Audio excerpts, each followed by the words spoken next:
Ketua Koperasi Unit Desa Tapan Syafri melakukan dialog terbuka dengan Ketua Dewan Pimpinan Wilayah Ikatan Keluarga Minangkabau Provinsi Sumatera Selatan, Al-Jufri, SH, MH, CMSP, di kawasan hutan produksi konversi Tapan Kabupaten Pesisir Selatan.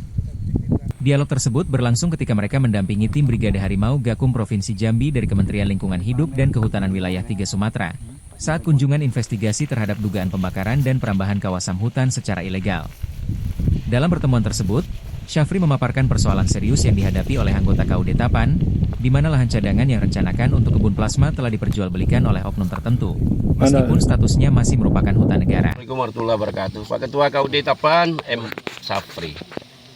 Setelah Pak Ketua datang dan mengecek langsung bersama Ketua DPW Ikatan Keluarga Minang Sumatera Selatan, kiranya tolong Bapak sampaikan harapan Bapak ke depan. Dan upaya-upaya yang Bapak lakukan saat sekarang ini, Bapak sudah mengidentifikasi. Bapak sudah menjumpai orang yang sudah membawa mobil Avanza, sudah sampai di lokasi ini. Kira-kira tolong berikan pandangan, mudah-mudahan nanti ke depan Ikatan Keluarga Minang yang ada di Sumatera Selatan, saya mewakili untuk menyampaikan ya kepedulian ranah nagari ke pusat. Mudah-mudahan nanti pada saat Munas ke depan, rencana bulan Mei, mudah-mudahan Pak Syafri selaku Ketua KUD, termasuk juga Ketua KUD yang ada di Tapan dan sekitarnya, termasuk di Lunang, di Selaut, mudah-mudahan bisa diatensi nanti untuk mencari jalan keluarnya. Itu mungkin Pak Syafri, silakan Bapak sampaikan harapan Bapak, kira-kira nanti Bapak kalau memang ada waktu bersama-sama dengan Ketua Ikatan Keluarga Minang Sumsel. Kebetulan saya orang Tapan, kebetulan saya orang sini. Nanti kita berangkat bersama-sama nanti ke Jakarta. Oke? Silakan Bapak sampaikanlah. Terima kasih Pak Ketua DPW Sumsel.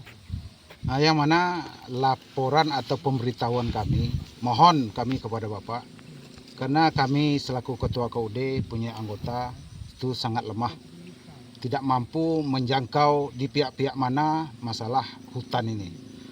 Sepanjang pengetahuan kami selaku Ketua KUD, daerah ini yang tempat kita duduk ini dikatanya hutan HPK. Tapi ternyatanya Pak, kalau memang HPK, semut pun yang berada di sini harus dikawal Pak, harus dikawal.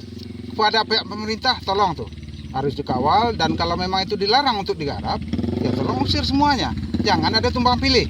Kemudian kami pantau tadi Pak, di areal kami itu sendiri, di areal kita duduk ini, setelah kita ketemui tadi seseorang, itu mereka mengatakan dia dapat lahan ini jual beli Pak, jual beli. Masa hutan HPK bisa jual beli?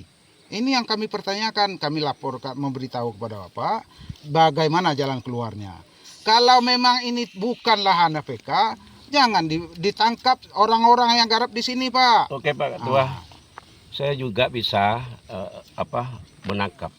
Kira-kira orang-orang yang diduga gitu loh, yang melakukan apa yang Pak Ketua sampaikan tadi, kira-kira inisialnya lah, atau mungkin diduga orangnya siapa? Ya menurut keterangan si pembeli itu kebetulan orang Kerinci Pak. Kerinci. Orang Kerinci itu jauh dari provinsi kita tuh. Ya. Itu, dari mana dia dapat? iya, makanya dia yang menerangkan itu dari Pak apa katanya tadi tuh? Siapa tadi tuh? Wawan. Pak Wawan. Diduga Dia beli, Wawan. diduga Pak Wawan yang menjual sama dia. Siapa lagi? Sebanyak harga 50 juta per 60 hektar. Pak Ketua sampaikan. Ada yang 50, ada yang 60.